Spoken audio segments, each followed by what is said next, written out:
쌍유럽, 최창호, 최창민 형제가 효성과 외로서 정려를 받기까지. 제6부 정려 그리고 그 이후.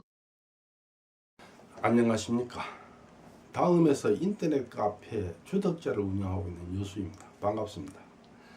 최창호의 장남 최정립은 그 동학 적주가 되어가지고 포교 활동을 한다, 우두를 놓는다 하면서 객지로만 돌아다니기 때문에 결국은 동생 최창민의 장남 최정식이 그 쌍효자 형제의 정려를 받아내는 일을 할 수밖에 없었습니다.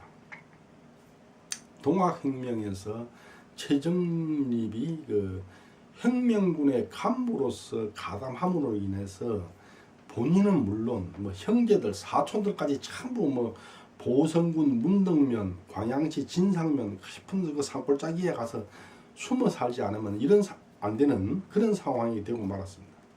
이렇게 어려운 상황에서도 최정식은 가문을 이른바 효자지문으로 만들겠다는 일념으로 굉장히 애를 많이 썼습니다.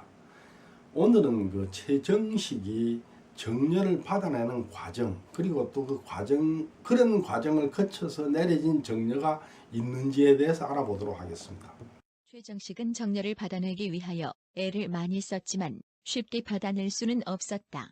당시는 조선 말기로 밖에서는 서양 세력을 비롯한 위세가 밀고 들어오고 안에서는 무능하고 부패한 조정에 맞서 곳곳에서 봉기가 일어나는 등 안팎으로 매우 어수선하여 정려 같은 것에 신경 쓸 겨를이 없었다. 동학혁명 수습 과정에서 전통적 대국 청나라와 신흥 세력 일본이 충돌하여 청일전쟁이 일어났고 청나라를 제압한 일본이 조선에 더욱 깊이 개입하면서 을미사변을 일으켜 왕후를 she하기에 이르렀으므로 고종은 일본인들이 두려워 러시아 공사관으로 피신하는 사태가 벌어졌다.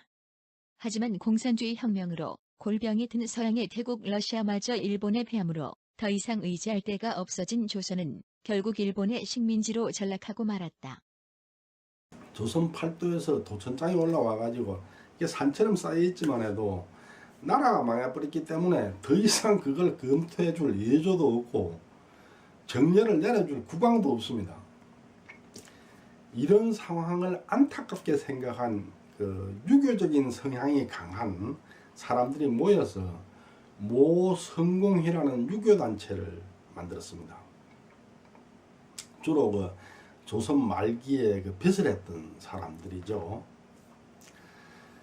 근데 보면 회장이니 뭐 부회장이니 이런 타이틀을 가진 사람들은 아무래도 그 사회적으로 활동이 많이 하는 사람들이다 보니까 말하자면 뭐 친일 반민족 행위를 했던 사람들이 상당히 많이 섞여 있습니다. 하지만 그 단체가 친일 반민족 행위를 한 단체는 아니고 시대적 상황이 그렇다 보니까 친일 반민족 행위를 한 사람들이 감투를 쓰기 쉬운 그런 여건이었다고 봐야겠죠. 모성공회는 회장 김종한, 부회장 김병흥, 찬성장 박계양, 고문 민병석 등 조선 말기에 벼슬한 사람들이 많고 시대적 여건상 친일 반민족 행위자도 많이 포함되어 있다. 모성공회는 전국에서 올라온 도천장을 심의하여 적정 수준에 들어가는 것을 골라 찬양문을 만들어 주었다. 만약 나라가 망하지 않고 국왕이 건재했다면 도천장을 국왕이 받아서 예조에게 검토하라고 내려주고 예조가 검토하여 적정 수준에 들어가면 찬양문을 지어서 국왕에게 올리고 국왕이 윤호하면 정려가 내려지게 되는데 국왕도 예조도 없어지고 말았으므로 모성공회가 그것을 대신한 것이다. 쌍효자는 공자 탄생 2476년 즉 서기 1924년에 모성공회로부터 찬양문을 받아서 여수군 쌍봉면 시목의 정려를 세웠는데 이와 같은 절차를 거쳐서 세워진 정려가 전국에 많이 분포하여 전해오고 있다. 여기는 충북 괴산군 문광면 대전리 토성마을에 있는 효열각이라 하는 그 정려입니다. 이 효열각은 김해김씨 종중의 그 정려인데 김해김씨 김경배의 처 그리고 방흥복의 딸 경주방씨의 연료문과 그 김경배와 경주방씨 사이의 아들 김석구의 효자문을 겸하고 있는 정려입니다. 이 두 사람도 1925년 모 성공회로부터 찬양문을 받았고 그 찬양문을 근거로 이렇게 정례를 여기다 세웠습니다.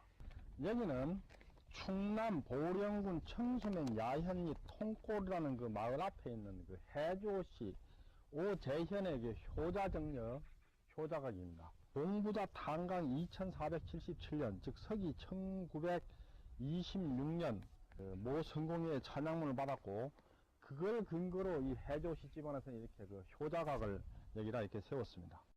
여수군 쌍봉면 시목에 세운 쌍효자의 정년은 여수가 도시화되면서 유지할 수 없게 되었으므로 다시 광양군 진월면 망덕리 장제마을로 들어가는 길목에 찬양문, 도천장, 수의 찬문을 각각 1.5배로 확대 복사하여 글자체를 원문 그대로 살려서 앞면에 새기고 뒷면에 한글 번역문을 새겨서 쌍효자비를 만들어서 세웠는데 광양도 도시화하여 유지가 어렵게 되자 뒷산에 선산을 조성하면서 선산 앞으로 옮겨 세워 지금에 이르고 있다.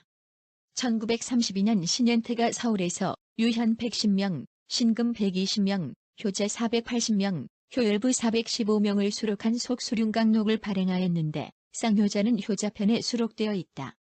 지금까지 그 쌍효자 행제가 효성과 우회로서 정렬을 받게 되는 전 과정을 살펴봤습니다. 쌍효자를 효자로 만들어서 가문을 이른바 효자지문으로 만들겠다는 생각과 그 노력은 쌍효자가 살았던 순천보다는 쌍효자의 선조가 살았던 남원 쪽이 훨씬 더 강했고 또 적극적이었습니다.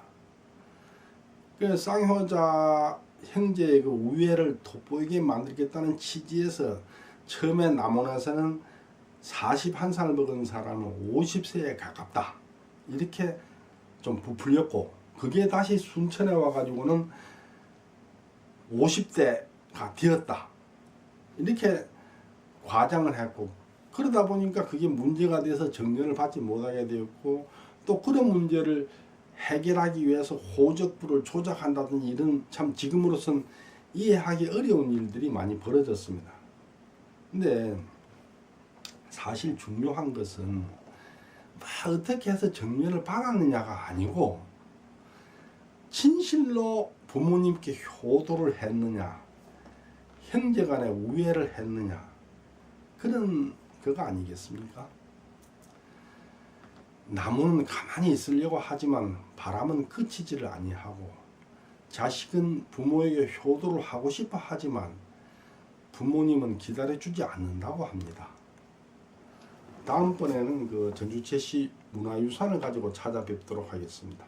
경청해 주셔서 감사합니다.